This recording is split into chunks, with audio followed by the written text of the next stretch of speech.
Ka nisur shpërndarja e tekseve mësimore për diasporën për vitin shkollor 2026-2027, një nga proceset më të rëndësishme në mbështetje të mësimit të gjuhës shqipe dhe kulturës shqiptare për fëmijët shqiptar jashtë vendit. Këtë vit me financim të qeverisë shqiptare do të shpërndahen mbi 5800 paketa mësimore, duke garantuar që tekstet të mbërin falas tek të gjithë nxënësit dhe mësuesit e diasporës. Ministri i Arsimit Mirela Kumbaro ndoqi nga afër nisjen e këtij procesi në qendrën e botimeve për diasporën, ku ndau edhe risin kryesore të këtij viti. Për herë të parë do të shpërndahet niveli 3 i tekstit gjuha shqipe dhe kultura shqiptare, duke plotësuar ciklin e teksteve për mësimin e gjuhës shqipe në diasporë.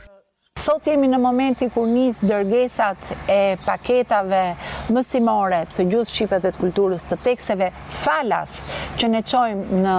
mbi 15 shtete ku kemi përfaqësitë tona diplomatike, por edhe në më shumë qytete ku kemi konsullata, siç është rasti i Italisë dhe i Greqisë, për shembull, ku çohet në disa qytete. Po ku kemi dhe numrin më të madh të diasporës dhe numrin më të madh të klasave ku mësohet shqip nga fëmijët shqiptar, të cilët mund të jenë tashmë dhe brezi i tretë i diasporës. Është nisur sot Turqia dhe Italia, pra si destinacione, kemi këtu gati kutit për t'i nisur në Angli dhe do të vazhdojnë derisa të mbarojnë në të gjitha këto shtete që nga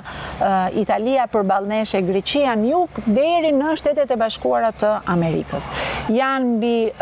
5800 paketa mësimore. Reja këtë vit është që kemi edhe nivelin e tretë të gjuhës shqipe dhe të kulturës shqiptare, plus dhe shumë tekste tjera jashtëkollore, siç edhe i treguam, që nisen në përdorim, në lexim, në mësim të fëmijëve shqiptar kudo.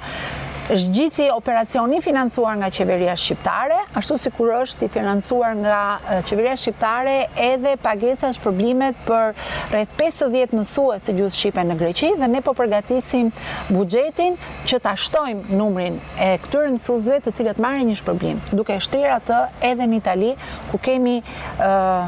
kolegë të shkëlqyer të cilët e kanë bërë këtë punë me pasion, e kanë bërë me vullnetarizëm, por që me shumë të drejtë duhet t'i mbështesim në vijim. Drejtoresha e Qendrës së Botimeve për Diasporën, Mimoza Hysa, theksoi se procesi i shpërndarjes është konsoliduar ndër vite dhe çdo vit shoqërohet me risi. 7 vite në fakt ka marrë formën e duhur dhe çdo vit ka pasur ndonjë risi. E kemi nisur me tekste që kanë qenë të katalogut të Ministrisë së Arsimit dhe më pas kemi vijuar me tekste aposapat për diasporën, pas procesit të teksteve të përbashkëta Shqipëri-Kosovë dhe këtë vit çojmë edhe nivelin 3 që është risia e këtij viti.